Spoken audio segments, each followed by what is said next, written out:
CRF. So I'm going to be doing a video on fluorocarbon mono and braided line. I'm going to tell you when to use it, how, and I'm going to tell you what is the best line for you to start out with. So I am going to be starting off with fluorocarbon. I have more fluorocarbon than I can ever count. Here, let me move you guys over and tilt you guys down. Like literally, this whole entire area over here. Sorry for the other messes, but I literally have a whole thing for fluorocarbon. So we're going to, and yes, I love this. Thank you guys for making this possible. This right here, 50 subscribers. Thank you guys so much for that part. So we're gonna get started with fluorocarbon. I have 10, 6, 15, and 14, and 12. So we're gonna start out with the heavier line. So 14 I use for timber, and 15 I also use for timber. So all these are Berkley, besides 3 of them.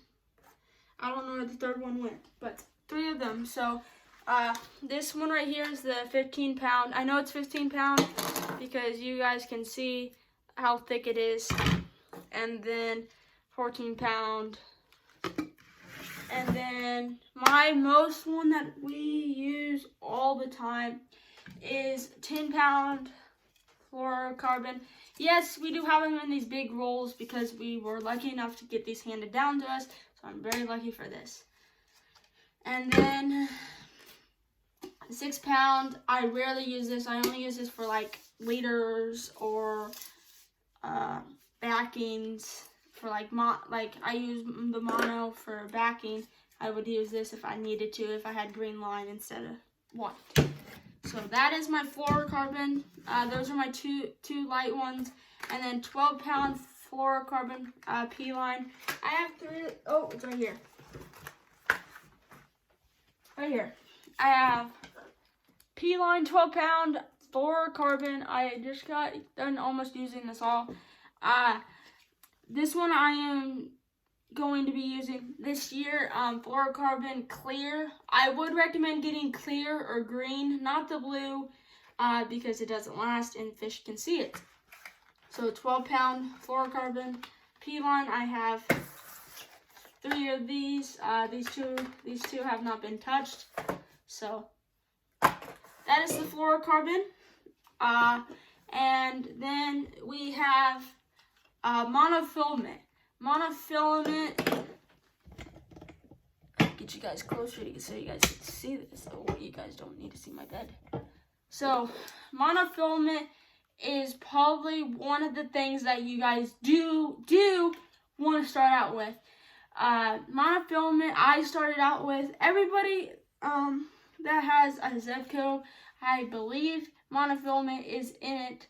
So that is pretty crazy. I started out with monofilament. Now I'm using monofilament as a backing, so that's why I don't have a lot of it gone. So main reason I'm using it as a mount on backing, just to see. I'm testing it out for you guys, and I'm going to let you guys know at the end of this year about it and how I liked it, and I'm gonna tell you guys if I would recommend it, if I don't recommend it. But I do say, you guys, this, I keep putting it upside down. This is 6 pound. It can go, there's a big amount of ice salt in 10, 12. It goes it goes on forever. So monofilament, I would recommend using this. I am on a Bobcat Bass team.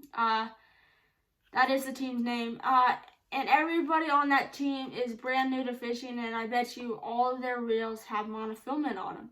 It's not a big deal because monofilament is not expensive at all. This P line, knowing this P line is pretty expensive. Oh, my light's not gonna last very long.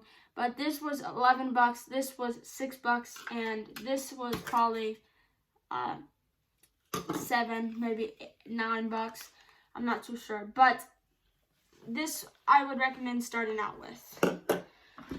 And braid. So braid, I do not throw as often as people say. You need to be throwing braid on top water and all that. if you guys want me to be throwing top water braid on my top water rod, I'll do it. I just don't like it. I feel like braid gets a lot more mixed up in your hooks, especially because I love throwing spooks. I'm a spook fanatic and I love throwing them.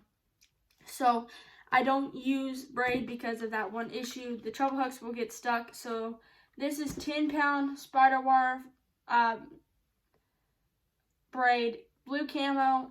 I just bought this because I got a gift card for my birthday and I was like, oh, I'll try it, see what it looks like. So that's what it looks like. It's pretty, honestly, it's cool when you spool it up and all that. I had it on my flipping setup for a light flipping setup, but when you're flipping lily pads or something like that, I would recommend using 65 to 75 pound with a 1 ounce punching weight and a heavy hook. So that is all I have for today. But I do want to say, if you guys want me to compare like lines or anything like that, if you guys want to know my honest opinion about Berkley line, this is my 3rd year going on. This is my 3rd year fishing for bobcat bass, and I have used this Berkley line for those exact 2 years, and I love it. I have loved Berkley line. I am going to continue to use Berkley line, but I'm trying the P line this one. I'm going to see if I like it. If I don't like it, I'm going to tell you guys, and I'm going to tell you guys, Berkley line is good for its price. You don't have to get the Vanish or anything like that. That's really expensive. You can always get this Red Label. Not this in this big can. You can always get a 300 yard or a 110 yard. I wouldn't get a 110, but if you guys needed to get a 110, 125,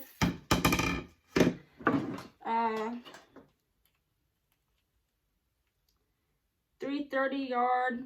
So I have so many different yardage, but this one is most far my biggest one. This is a 900 yard. So like professional anglers use these, but I was lucky enough to get 3 of them passed down to me, so I'm very lucky for that. So I would recommend Berkley line if you guys have to switch over to fluorocarbon.